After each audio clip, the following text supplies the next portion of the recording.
بسم اللہ الرحمن الرحیم۔ السلام علیکم دوستو، بہت ہی ایک افسوسناک خبر ہے کہ شمالی وزیرستان میں پاکستان افغان سرحد پر باڑ لگانے والی پاک فوج کی ٹیم پر سرحد پار سے حملہ ہوا ہے، جس میں 3 جوان شہید ہو گئے ہیں، جبکہ جوابی کارروائی میں متعدد دہشت گرد ہلاک اور کئی زخمی ہو گئے ہیں۔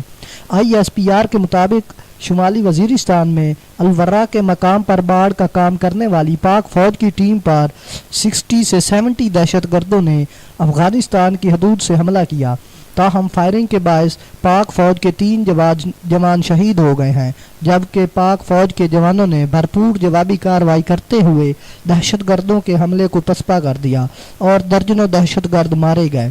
فائرنگ کے تبادلے میں شہید ہونے والے جوانوں میں لانس نائک علی نذیر اور سپاہی امداد اللہ شامل ہیں، جبکہ پاک فوج کے 7 جوان زخمی ہوئے، جنہیں ہسپتال منتقل کر دیا گیا ہے اور ان کا علاج جاری ہے۔ ISPR کا کہنا تھا کہ افغان سرزمین پاکستان کے خلاف استعمال نہیں ہونی چاہیے۔ پاکستان تمام رکاوٹوں کے باوجود باڑ لگانے کا کام جاری رکھے گا انشاءاللہ۔